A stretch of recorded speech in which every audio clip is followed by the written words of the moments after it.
What does it take to lead the most valuable company on the planet? For Steve Jobs, it was a reality distortion field and a black turtleneck. For Tim Cook, it was a supply chain so finely tuned it became a superpower.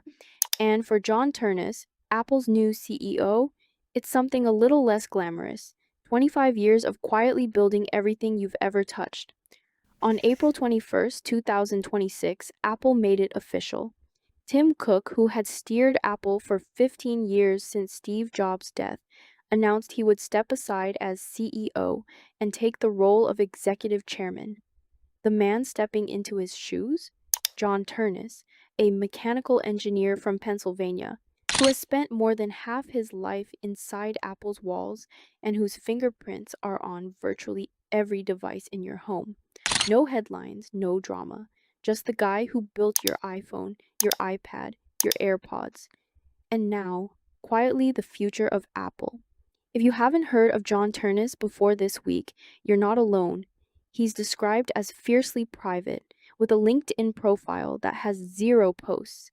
He wears what appears to be a wedding ring, but details about his personal life remain entirely out of the public eye. In an industry full of celebrity CEOs who perform on X and give TED Talks, Ternus is a man who lets the products do the talking. He was born in 1975 and grew up to graduate from the University of Pennsylvania in 1997 with a degree in mechanical engineering. At Penn, he was a competitive swimmer, reportedly winning events in the 50-meter freestyle and the 200-meter individual medley. And in a quirk of history, he attended Penn at the very same time as another tech titan, Elon Musk. Two very different paths would follow. After graduating, Ternus spent 4 years as a mechanical engineer at Virtual Research Systems before joining Apple in July 2001. His very first project? Working on a plastic monitor called the Apple Cinema display. Not exactly glamorous, but it was the beginning of a 25-year journey that would take him to the very top of one of history's most extraordinary companies. Ternus climbed Apple's engineering ranks steadily and without scandal. By 2013, he was vice president of hardware engineering, overseeing AirPods, Mac, and iPad development. In 2020, he took on iPhone hardware engineering, previously overseen directly by senior executive Dan Richo. When Richo stepped away in early 2021 to focus on the Apple Vision Pro project, Ternus was elevated to Senior Vice President of Hardware Engineering, joining Apple's most senior leadership team. The products that passed through his hands read like a museum of modern technology.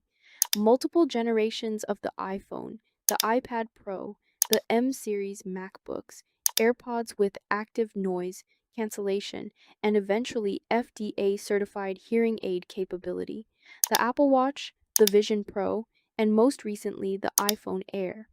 At 5.6 millimeters, Apple's thinnest phone ever.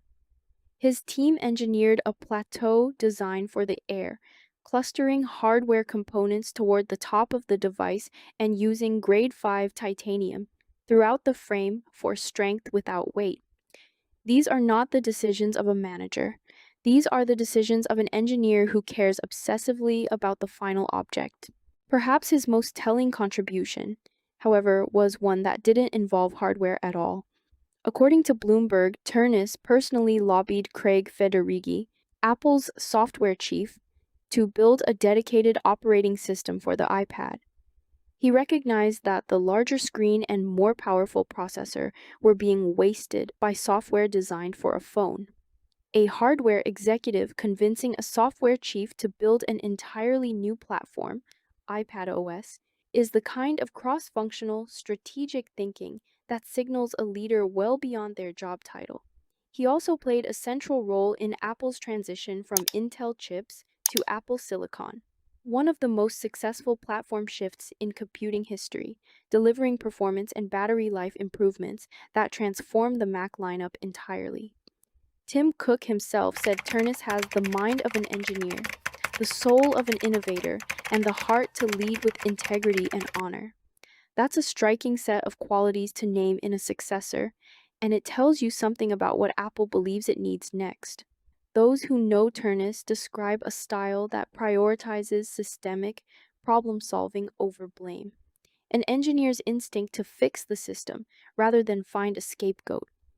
He is said to be charismatic and well regarded by Apple loyalists, trusted by Cook, and given increasing responsibilities precisely because he earned them. He has also been quietly taking on the kind of public facing role that CEOs inhabit. When Apple launched the iPhone 17 lineup in September 2025, it was Ternus, not Cook, who welcomed customers into Apple's flagship Regent Street store in London, a role Cook himself had traditionally filled. Apple's PR teams had begun putting the spotlight on him well before the official announcement. The succession wasn't a surprise, it was a managed introduction. John Ternus takes the helm of Apple on September 1st, 2026. He will be only the eighth CEO in the company's history, and just the second since Steve Jobs. He inherits a company of extraordinary strength and extraordinary expectations, a $4 trillion market cap, a product ecosystem that billions of people depend on daily, a workforce of devoted engineers and creatives, and a defining question hanging over all of it. Can Apple find its footing in the age of artificial intelligence? If his career is any guide, Ternus won't answer that question with a flashy announcement or a viral keynote moment. He'll answer it the way he always has, by building something so good you can't imagine living without it. The quiet engineer is stepping into the spotlight, and the world is watching.